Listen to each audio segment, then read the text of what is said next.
Double feature. Hey cuties, PeachY here. Welcome back to a new video. And in this video, that's right, we're going to be doing a double feature on recent Monster High releases, including G3's brand new Robecca Steam Core doll and most recent drop of the Monster High Wednesday collaboration featuring Morticia Adams. So yes, I thought why not just do both dolls in one video, because it would be much better than doing separate videos where I feel like I would have less to say. But this way we have more fun, and also it's the best of both worlds, G1 and G3. Okay, firstly, obviously we gotta talk packaging here. So we are all familiar by now with the Monster High new signature core packaging. It has the new background of a brick wall in a gradient of purples and pinks and oranges. My favorite color combination is pink and orange, so to me, I do like this. And for the Morticia doll, she has a background kind of showing off a couch. I believe this is from the chateau that she stays in the second season, right? It kind of looks like that background. I'm not sure if it's AI. Some people have mentioned it looks sus, it looks clean or weird. I did not notice anything, but if I take her out and I see something weird, I'll tell you. But at first glance, I would not think it's AI, but then again, how can we tell anymore? It's really hard to tell. But so the packaging is very straightforward with both ghouls. We do have gorgeous artwork here for Robecca on the bottom. We have the logos here, some accessories on the side. Turning it over, we have nothing special. But on the back for Robecca, we do have a lovely sticker here that is covering up her little bio, which is very insulting. So that's a shame. But, you know, we all know Robecca, so it just, you know, Captain Penny, she's a daredevil robot, obviously. I wish I had removed the sticker before. I did not know it was there. That's really bad. But yeah, so look at these, the artwork, the ghouls, they look amazing. And then here for Morticia, we do have the logo. Once again, nothing too interesting. And then just another stock photo of her right there. She does look really good in the stock photo. Here's the back where there is no sticker, thankfully. So that's great. You can pause and read if you want to. It's just a little bit of a little entry for her because she's a writer, you know, she's a novelist in a season, so that's very exciting. Okay, I was curious, so I removed the sticker, and here is what it says. It's what I expected. You know, she's a scared devil robot. Her monster must-haves is a pocket watch purse, flying goggles, and her pet name is Captain Penny. But enough talking about the packaging. I'd say it's now time to get these ghouls unboxed. So stay tuned, like, share, comment, subscribe, hit the notification bell, hype this video, cuties. Consider becoming a channel member today. A link to join is down below if you're able to, of course, no pressure. And so you do not miss out when I post more content like this coming your way and keeping you up to date with all the doll tea you love. But for now, let's get into it. Here's Robecca, and I have to say she might be one of my new favorites out of the G3 core lineup. She really pleasantly surprised me. I don't know, I like her. She's so fun and she's so cute. But of course, first things first, we gotta talk about accessories. So here, first up, we got Captain Penny. Look at how adorable she is. It's a she, right? I'm not sure, but oh my gosh, it's like a LPS. It's, yeah, really cute. It is a bit pixelated, so not the cleanest print job here for the eyes, but the goggles are so nice. We have a little jetpack. The bronze is so shiny. I think she came out super cute. Then we have a couple of snacks. So we have this bag of Gears chips, which is super cute. We have this bottle, which is kind of shaped like a oil can. So fun. We have this feather pen right there in blue, and also this stand where you can actually, okay, so you can put the pen in here, right there, and you can stand the iPad right there. So yeah, this iPad, which is really fun. It has some designs here on the front. And then lastly, we have her bag, which is a purse. It has a clock design here, some chains right there, handle, and it does open up, if I can get it to open up right here. So when you, yes, there we go. So inside you will find her phone, which is so fun. Look at this. Here is the screen, and then here is the back with a little hourglass, super bronze, and there is a little Easter egg right here, right there. Skulltimate Roller Maze, that's what it's referencing right there.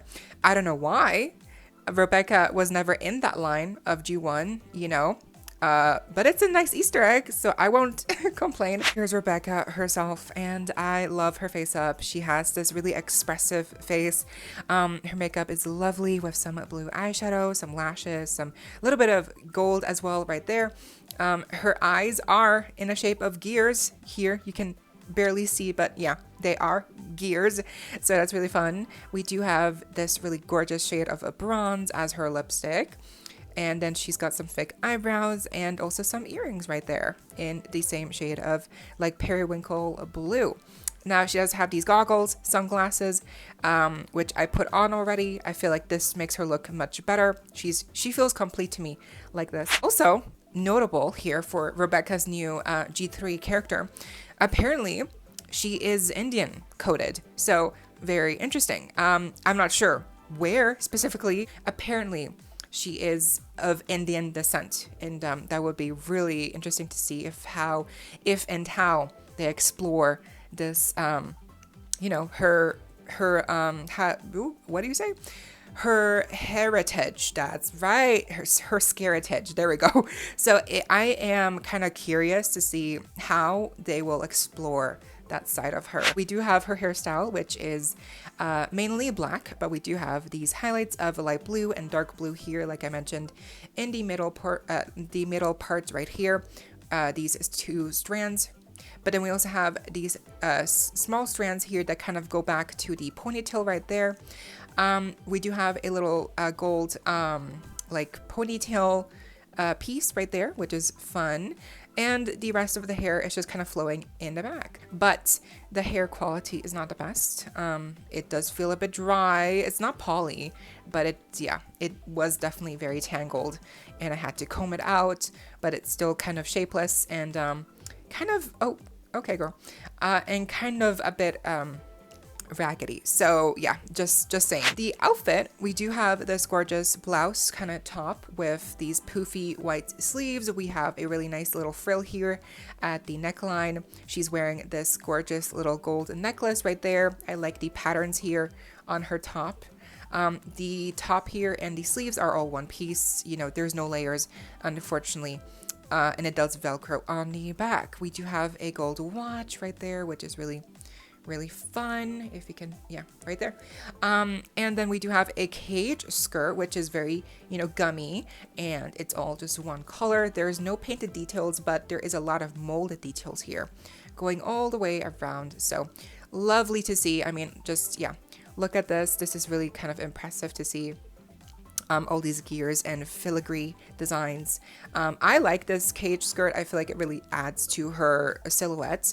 And then her shorts are pleather, and they do have a couple of more designs here that kind of look like pockets or whatever.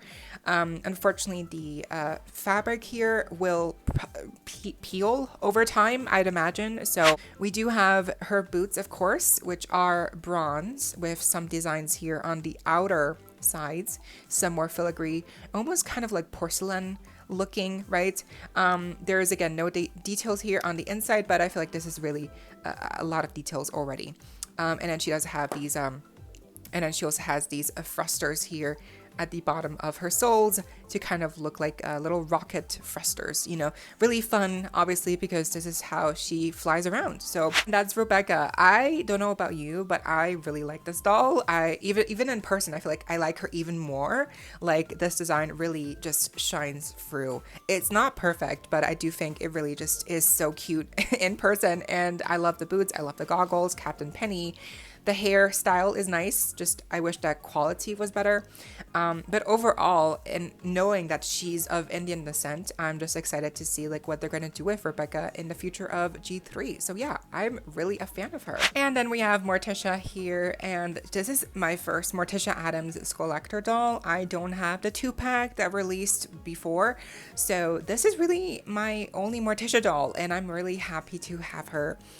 She's really gorgeous, and she does include a stand here with the, you know, this kind of Oh my gosh, the saddle stand, that's right. So it does have the thigh grips as well. I do think it's good enough. It's not bad. And we also have the round base here that all the other Wednesday dolls have. So speaking of Bianca's doll, if you remember in my review of her, I showed that she has a certificate of authenticity. But Enid, in none of the other, well, Raven Wednesday does have a certificate, I believe, but the normal Wednesday doll and Enid doll do not have certificates. And neither does Morticia. So why do they give a certificate to Bianca, but not Morticia? I'm just confused. The actual doll here is this is what you get. There's no accessories. There's no, obviously no diary. I feel like that would be really fun, but yeah. So it's not a lot that you get, especially after seeing what Robecca comes with and the layers on her. This is all one piece, the dress. It does have this really nice fuzzy kind of velvety layer overall, and then underneath we do have this red layer, which does feel very soft and satiny. This red layer does go up to here, but it is sewn together to the black. So there are no separate, layers here to the dress. It is all one piece at the end of the day. They gave her really nice long hair, thankfully, which is important because, Morticia Adams is known for having long, luscious black hair. So I like that they actually gave her the treatment, right? So it is very nice and straight and thickly rooted. It is definitely goes past her knees, so very lovely. And at least for me, the hair was nice. I just had to comb it out and it was perfect. The face obviously is gorgeous as well, and this is actually a brand new head sculpt in the likeness of Catherine Zeta-Jones, who plays Morticia in the Netflix Wednesday show. So I do think it captures the likeness very well. It's not uncanny. It's definitely like a Monster High version of the actress, but I do think, again, if you've seen the show, then I do think you're able to see traces of that here in this face sculpt. So I do think, yeah, really is a good job here at capturing the resemblance of Catherine. The hair, like I mentioned, is just black, straight. We do have a middle part right here, but yeah, again, nothing exciting really about the hairstyle, other than it's just really nice and straight and long. We do have a couple of silver earrings right there with a little bit of a black painted details right as well. The makeup is gorgeous. We have a little bit of contouring here and blushing, and then we also have some dark red lipstick. Her eyeshadow is like purple, and we also have the initials of Morticia Adams, M.A. The initials are actually in the eyes right there. So interesting. Maybe it's because in the second season they revealed that Morticia is a novelist. She's writing books. So perhaps that's why they gave her initials in her eyes right there. Then of course we get to the dress, and like I mentioned, it is this kind of like overall very velvety, fuzzy feeling material. It's very soft. Like you can really, like the way you imagine this feeling, seeing it right here, it's probably how it feels in real life. Like you can just feel, you can just tell how it would feel. So yeah, it's very soft, very, very luscious. So I do think this is probably where the budget went, because it does feel like really nice quality. She does have some bell sleeves here, which are really nice, and they drape really nicely. She does have also 2 rings. This is actually her wedding band. I put it on the middle finger. It comes on the right finger, don't worry, but I do feel like on the middle finger it is less likely to come off, so that's why I put it there. On the other hand, we also have another ring, but this one has a black jewel. We do have black painted nails right there. There's a bit of ruching here on the side as well, which kind of forms into a slit, which is really fun. And then going down, we do have her shoes, which are basically some simple, like very thick platform heels, but then the heels themselves are objects. So yeah, there's really nothing here that is a traditional shoe except for this. This is a heart, and then this is a plant. Obviously Morticia is known for gardening and liking her carnivorous plants. And then this heart is, I believe, a reference to the duel that she has with Wednesday in the second season. So that is the references here, if you were wondering. I do like the way the heart looks, but in terms of like how it looks on a shoe, I don't think this looks good. Yeah, I don't think they look good. But yeah, overall, I mean, look at this luscious black hair. I do think the hair is one of the standouts on this doll. The fabric here, the black velvety feeling fabric is really gorgeous. I like how in the back it does have a little bit of a train, you know, just a little bit. That's very accurate as well. I like the concept of the shoes, just the heels obviously did not come through. The face is gorgeous. I think overall she is a gorgeous doll. Like, there's nothing here to outright not like. I think mostly it's just the price point that really puts her down, right? But yeah, as a doll, I think she's really stunning. And that does it for my unboxing review. Double feature of new G3 core Robecca's doll and the Morticia Adams Netflix Wednesday doll. I think both of these are really good. Is she a bit expensive? Yes, she's definitely, I think all of the Wednesday dolls are a bit expensive. So I do think like on a sale, she'll be like even better of a deal. But even if you don't want to wait, I think like you do get your money's worth. It's just, yeah, it's expensive. So, but I like the dress. The dress for me really sells it. It's really soft and I love the rings, but be careful that you don't lose the rings. The hair is super nice and long and the face is gorgeous. You know, I wish she had a purse. That's the only thing. Like, I do feel like she's missing a purse or like an accessory. But the dress is just so accurate and lovely. The heels are, yeah, a bit of an eyesore. But thankfully, you don't really see them because from the front, you just see you know, you don't see them. So that's great. But Robecca, really, I think for me, I don't know, she steals the show. Robecca's so cute. I love her. I love the cage like skirt here. The shorts, will they peel over time? Yes, perhaps, you know, but Captain Penny's adorable. The hair I wish was better. Rebecca's hair is kind of bad. I had to comb it out. It was tangled, but it's a bit better now. It's not the best. I don't know why so many of the G3 core dolls have such messed up hair. You know, it's like, shouldn't be that hard, but I don't know why. The face is lovely though. Like, undeniably, the face is gorgeous. I love her so much. Yeah, I don't know why. She's so different, you know. She's much softer and, you know, not as much of a steampunk aesthetic, but I like her. I do. Like, she's really cute. I'm really impressed with both these dolls, but let me know who is your favorite down below, and I hope you all enjoyed. Leave a like, share, comment, subscribe, hit the notification bell. Consider becoming a channel member today. Link to join is down below if you're able to, of course, to support a channel that way, no pressure, and so you do not miss out when I post more content coming your way and keeping you up to date with all the doll tea you love. Stay safe, be kind. I hope this next time. Stay peachy. Kisses.